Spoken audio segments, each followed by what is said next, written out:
Right, so hello and welcome back to Books and Things and welcome to another video, and today I am very excited to announce Jane Austen July.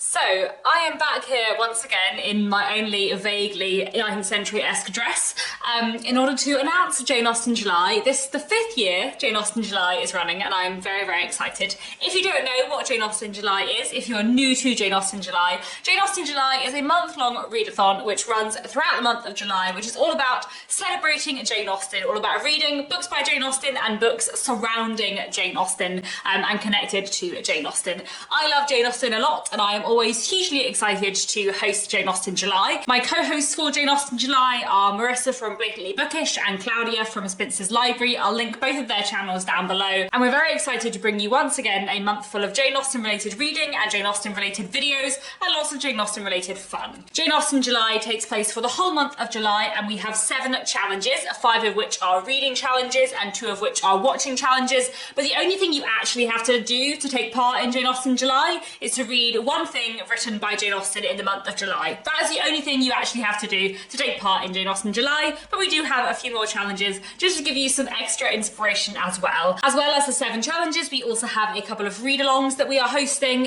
which I'll talk about in a minute, and we also have a Goodreads group, which I'll link down below, where we will be chatting about all things Jane Austen. So, let me go through the challenges and what you might perhaps want to read for them. So the very first challenge for Jane Austen July is to read one of Jane Austen's main 6 novels. So there are, of course, 6 things you could read for this. You could read Northanger Abbey, which is a coming-of-age story set in Bath, which is kind of taking the mick out of Gothic novels at the time.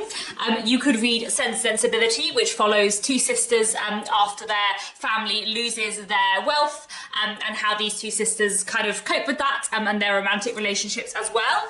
You could read Mansfield Park, one of my absolute favourite Jane Austen books, which follows a young woman called Fanny Price, who is from a kind of lower middle class family and who is brought up by her very wealthy cousins. This is another kind of coming of age story. Or you could read Jane Austen's Emma, which is all about Emma, who is handsome, clever, rich, knows it and has no intention of getting married, but is very keen to matchmake everyone around her. Or you could read Persuasion, Jane Austen's last finished novel, which tells the story of a couple who were engaged many years before the match was broken off, and then many years later they meet again. Or, if you wanted, you could read Jane Austen's most famous novel, Pride and Prejudice, which is my personal favourite, closely followed by Mansfield Park. Pride and Prejudice tells the story of the Bennet family, Mr. and Mrs. Bennet, and their 5 daughters, chiefly focusing on Elizabeth Bennet and Jane Bennet, the 2 elder sisters, and their romantic relationships, as well as a lot of social commentary thrown in. I love Pride and Prejudice very, very dearly. It is one of my favourite novels of all time, and it is my favourite work by Jane Austen. And this is, in fact, one of the books that we are doing a read-along of this Jane Austen July. So we are going to be hosting a read-along of Pride and Prejudice from the 1st of July to the 15th of July, reading 4 chapters every day. I'll put a full schedule for that read-along down in the description and also over on the Goodreads group, but I am very, very excited to reread Pride and Prejudice yet again. I think this will be the 10th or 11th time that I am rereading Pride and Prejudice. It will be the 2nd time this year that I am rereading Pride and Prejudice, and I don't care because I love it and it's fantastic, and I would read it many times more, and I'm sure I will in the rest of my life. I imagine quite a lot of people have read Pride and Prejudice already, but it is a really, really wonderful book to reread. So if you haven't read it before, please join in. And if you haven't reread it for a while, please join in. And if you reread it like me 3 months ago and still want to reread it, then please do join in. It will be great fun. The second challenge for Jane Austen July is to read something written by Jane Austen that is not one of her main 6 novels. So there are a few different directions you could go in for this challenge. You could read some of Jane Austen's letters, which are a really wonderful read, especially if you're interested in kind of the history of the time. Or you could read some of Jane Austen's juvenilia. I really like this little edition of The Beautiful Cassandra, and I've also got a bunch of her kind of collected shorter works in this edition here. You could also read her A History of England by a Partial, Prejudiced and Ignorant Historian, which is a history of England, or really a history of the monarchy in England, which she wrote as a teenager, which is very, very entertaining. And there is an awful lot of wonderful juvenilia by Jane Austen out there. She wrote some absolutely hilarious things when she was a teenager. I have made a video about her juvenilia before, so I'll link that down below in the description. Or for this challenge, you might want to read one of her unfinished novels, The Watsons or Sanditon. I would especially recommend The Watsons, which I think is a really great read. Or you could, for this challenge, read Jane Austen's wonderful forgotten novella, Lady Susan, which is our other read-along for this Jane Austen July, which I have in this edition here, so I'm going to keep holding this book up, because I do like to hold a book up. Lady Susan, if you don't know, is an epistolary novella by Jane Austen, and it is a truly wonderful read. It was not published during her lifetime. In fact, it wasn't published till quite a long while after her lifetime, which I think is one of the reasons why it has been quite forgotten. But it is a really fantastic and really interesting read. It's quite different to Jane Austen's other works. It's written in letter form, and it focuses on a widow in her 30s called Lady Susan, who is quite scheming, quite conniving, and just a joy to read about. Lady Susan is fantastic. I love it so much, and I'm so excited to reread it this month, and hopefully to make a video about it as well. So we're going to be hosting a read-along of Lady Susan as well this July. Lady Susan is quite short, so we're just going to be doing it over the course of a week from Monday the 18th of July to Sunday the 24th of July. If you haven't read Lady Susan, and I imagine maybe quite a lot of you haven't, then I highly recommend joining in with the read-along. Lady Susan is a fantastic read, and it's a really different and interesting one as well. So please do join in with the Lady Susan read-along. I'll put the schedule down below and over in the Goodreads group as well, which is where a lot of the discussion will be happening. And yeah, I'm hugely excited to reread Lady Susan because I do love it a lot. Then the third challenge for Jane Austen July is to read a work of non-fiction about Jane Austen or her time. So there's a few different directions you can go in for this challenge as well. You might want to pick up a biography of Jane Austen. So I would highly recommend Jane Austen at Home by Lucy Worsley. I really love this. It's a fantastic biography, really engaging. And I would also really recommend The Real Jane Austen, A Life in Small Things by Paula Byrne, which I read last year and really enjoyed, although that's possibly one for if you already know a bit about Jane Austen's life already, as it's not in chronological order. Or if you're a bit newer to learning about Jane Austen, then Jane Austen, A Life by Claire Tomalin is also worth a read. Or you might want to read a non-fiction book which is just about Jane Austen's time period, the time period in which she lived.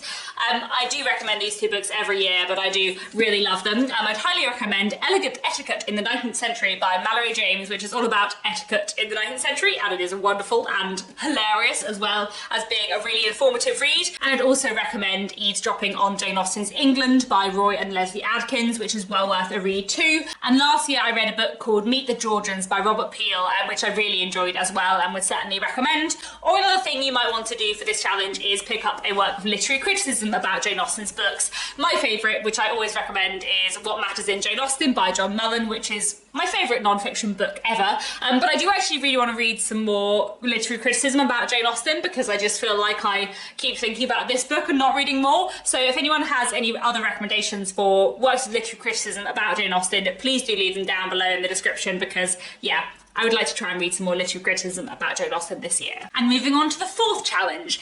So we've actually slightly changed what our fourth challenge is for this year, or at least we kind of extended it to include more things that we have done in previous years. So the fourth challenge is to read a retelling of a Jane Austen book or a work of historical fiction set in Jane Austen's time.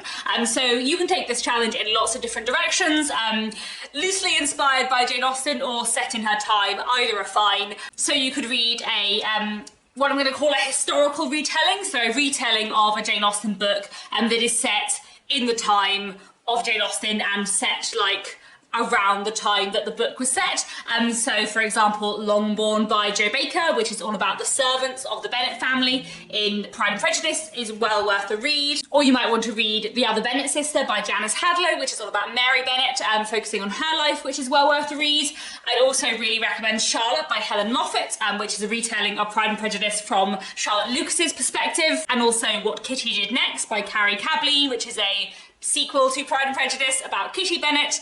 I'd also really recommend Unequal Affections by Lara Ormstone, which is a kind of a reimagining of Pride and Prejudice if an event that happens in the middle of the book happened differently, and it's really great. It's really well worth a read. And then, because all of those are Pride and Prejudice retellings, which is a bit mad, I'd also like to recommend Jane Fairfax by Joan Aitken, which is worth a read too, and is a retelling of Emma, focusing on the character of Jane Fairfax. So those are, as I said, what I would call historical retellings. Jane Austen retellings set in the time of Jane Austen, but you might also want to read a modern retelling, so a retelling of a Jane Austen book but set in the modern day, or I suppose set in any other time except for the Regency period. You could read Bridget Jones's Diary by Helen Fielding, or you could read Unmarriageable by Sonia Kamal, or you could read Pride by E.B. Zaboy, which is a YA Pride and Prejudice retelling which I read last year and absolutely loved. Or if you don't fancy reading a modern retelling, you could read a work of historical fiction set in Jane Austen's time, which might have nothing to do with Jane Austen, but just set in the Regency period. I would really recommend Reputation by Lex Croucher, which is, in my opinion, one of the funniest books there is, and is all about a young woman, Georgiana, coming of age in the Regency period, and it is a bit scandalous and absolutely hilarious. Or you could read A Lady's Guide to Fortune Hunting by Sophie Irwin, which is a new release, which is a rom-com set in the Regency period, and is really fantastic too. Or if you're feeling less rom-com inclined, you might want to pick up Now We Should Be Entirely Free by Andrew Miller, which is a wonderful work of historical fiction set in the Napoleonic Wars. If you want to read a classic, which is set in the time of Jane Austen, but not from the time of Jane Austen, we'll talk about them later, you could read The Trumpet Major by Thomas Hardy, which is a book from the 1880s that is set during the Regency period and well worth a read as well. I thought of another category for this challenge because I like all my subcategories within challenges, and that is you could read a book, if you want, featuring Jane Austen as a character in some way, which obviously is also, I suppose, a historical fiction set in the time of Jane Austen. Really, I'm mentioning this because I wanted to recommend Miss Austen by Jill Hornby, which is a fantastic, fantastic book about Jane Austen's sister Cassandra, looking at her later in life, her looking back on her life, her relationship with her sister, so many other things. It's a book about grief and being a woman in the 19th century, and it's just fantastic, and I cannot recommend it enough. Anyway, let's move on because I feel like I've gone on for a long time already, talking about all of the books you might want to read for Jane Austen July. So the fifth challenge is to read a book written by a contemporary of Jane Austen, so written by someone who was alive and writing at the same time as Jane Austen. Jane Austen was born in 1775 and died in 1817, so use that as your time period, but, you know, give or take a few years either side, you're fine to be fairly loose with this if you like. There were obviously many, many books published during Jane Austen's life, and there are so many things you could choose for this. You might want to read one of the very famous books from this time, such as Frankenstein by Mary Shelley, or Evelina by Frances Burney, or something by Sir Walter Scott. Or you might want to pick up something like Lover's Vows by Elizabeth Inchbald, which is a play from Jane Austen's time, which is actually the play that the characters within Mansfield Park do as an amateur dramatic production. So if you have read Mansfield Park, then Lover's Vows is really worth a read. And one thing that I read last year, which I really, really wanted to recommend, which is a really fascinating read, is this. This is The Woman of Colour, and this is a book which was published anonymously in 1808, and it is about a mixed-race heiress who moves from Jamaica to England and about her experiences. And it is both a really engaging novel and really historically interesting, so definitely one I would recommend for this challenge. Or you might feel like you want to read some poetry from the time of Jane Austen, and you could read something by William Blake, William Wordsworth, Percy Shelley, Lord Byron, William Cooper. There are so many poets from this time period to choose from. Finally, for the last two challenges, we have two watching challenges rather than reading challenges.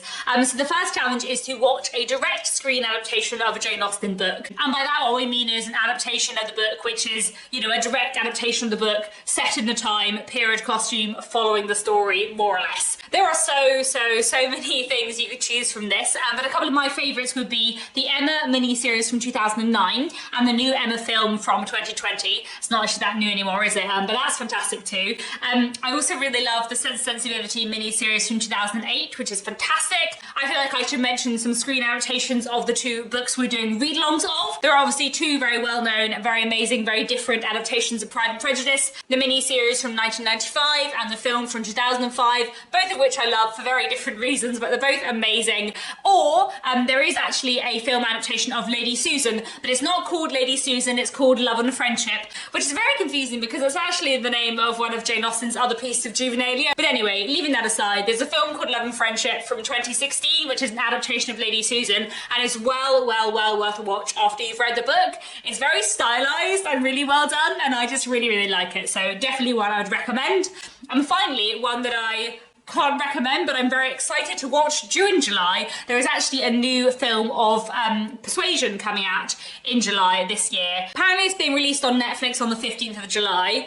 I think that might only be in the US, so I don't actually know when it's coming out on Netflix in the rest of the world. I'm really hoping it's coming out in the UK on the 15th of July too, because I would really like to watch the new film of Persuasion this month, because that would be very exciting, and it looks excellent. Finally, the 7th challenge for Jane Austen July is to watch a modern screen adaptation of a Jane Austen book, or a modern screen retelling, I suppose, of a Jane Austen book. There are, again, many options you could pick for this. You could watch Clueless, which is a very silly but very excellent film. You could watch the film adaptation of Bridget Jones's Diary.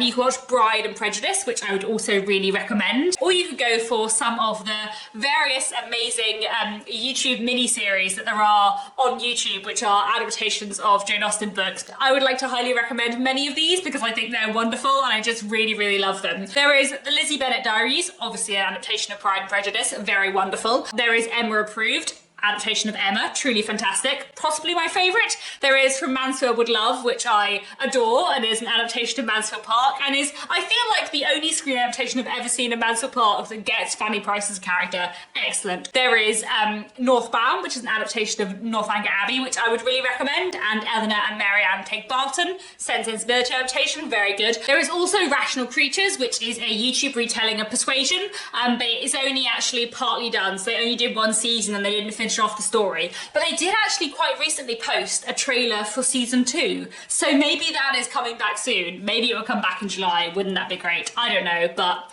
I was really enjoying Rational Creatures, so I do hope they continue with it. And yes, those are the 7 challenges for Jane Austen July. I will leave down below in the description details of all the challenges and links to all of the books I have spoken about, because I know I have been going through them pretty fast, but there are many exciting things that you could pick up for this Jane Austen July, and I'm already trying to work out what on earth I'm going to read and narrow down my already very long Jane Austen related TBR. I also have lots of exciting videos planned for the month of July. I'm going to be doing reading vlogs for the whole month. I want to make a video all about Lady Susan when I reread it. I'd also quite like to make a video all about Pride and Prejudice, probably focused on like why I really love rereading Pride and Prejudice and why I never seem to get bored of reading Pride and Prejudice. I also thought that I might like to make a video about like how Jane Austen novels are coming of age stories and how like coming of age is dealt with as a theme in her books, because I thought that might be potentially interesting. And then I also thought that I might do another deep dive into a particular character, which is something I've enjoyed doing before.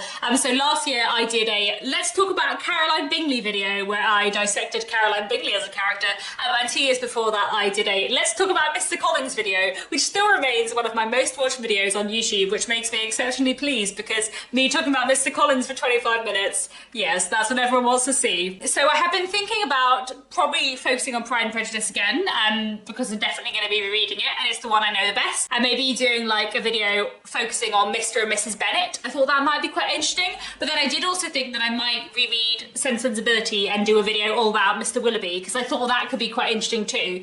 But then there are also so many other fascinating characters within Jane Austen that I could talk about, so I'd be interested to know if you have any thoughts, if you have any particular character requests. I would be very interested to know, so do let me know down in the comments about that. And then the other thing I thought I might do, which I've seen a couple of people doing in Jane Austen July's before, is like a ranking of Jane Austen's heroines and heroes.